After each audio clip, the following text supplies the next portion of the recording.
Bonjour, bienvenue dans cette nouvelle vidéo. Aujourd'hui, nous allons parler naturopathie. Je vais partager avec vous 5 principes de base de l'hygiène de vie naturopathique pour être un maximum en chemin vers la santé. Ce qui va favoriser toutes les pratiques que vous allez mettre en œuvre ensuite, comme la méditation, la relaxation, etc. Donc, on va commencer par la base, où là, je ne vais pas vous apprendre grand-chose, mais tout de même, c'est toujours important de répéter, ça va être d'avoir une alimentation équilibrée, issue de l'agriculture biologique et de saison. Ça, c'est pour l'alimentation.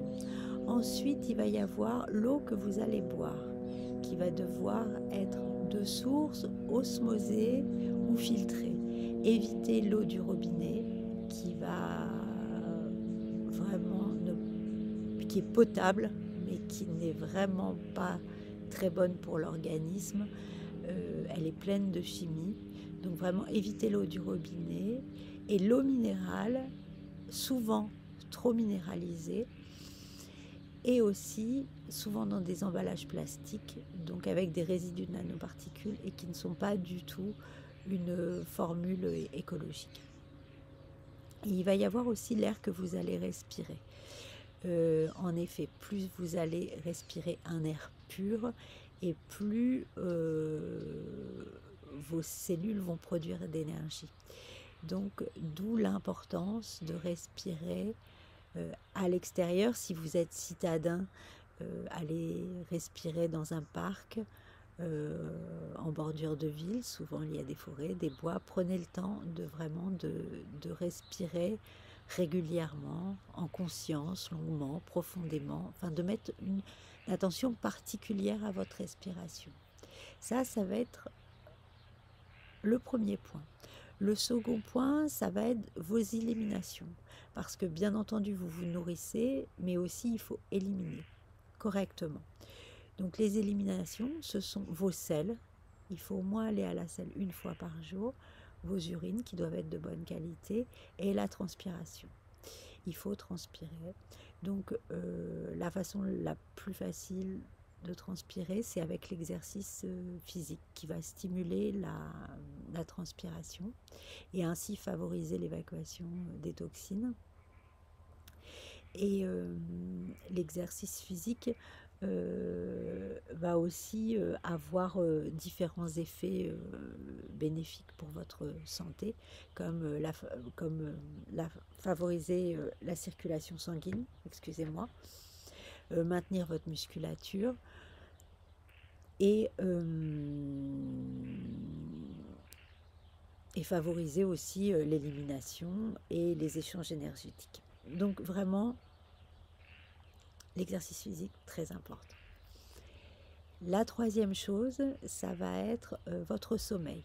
Il faut savoir se reposer. Il faut avoir un sommeil réparateur et de qualité. Et il faut aussi, j'aime pas du tout, pas il faut, il faudrait aussi pouvoir s'autoriser une sieste après le déjeuner ou un temps calme, quand cela est possible. Quatrième chose, la gestion du mental. On a tendance à avoir le mental qui surchauffe. Donc, il faut faire descendre toute cette énergie-là qu'on a dans le cerveau, la faire descendre dans le corps. Donc, pour ça, bien entendu, l'exercice physique va aussi être très favorable. On dit que le muscle est le contrepoids du nerf. Et puis, il va aussi favoriser l'énergie, mettre en place de l'énergie. Donc, vous allez récupérer de l'énergie en ayant une activité physique et aussi la production d'endorphines, l'hormone du bien-être, qui va favoriser l'optimisme, mais aussi la réduction du stress. Donc, encore un point très important que l'exercice physique. Mais aussi, pour calmer le mental, vous avez plein d'autres choses, tout ce qui va être activité manuelle.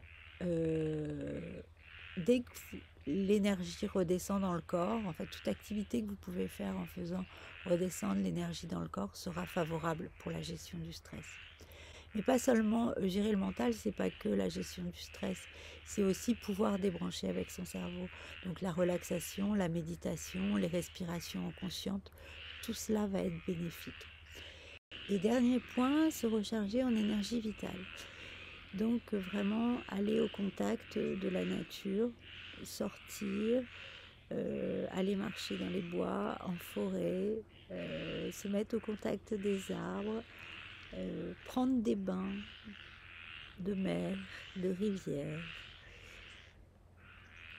avoir une alimentation crue, vivante, et aussi sortir et prendre la lumière, c'est-à-dire même s'il fait un temps comme aujourd'hui, que le soleil est caché, vraiment vous mettre en extérieur pour pouvoir profiter de cet air lumineux et aussi au soleil pour booster votre vitamine D.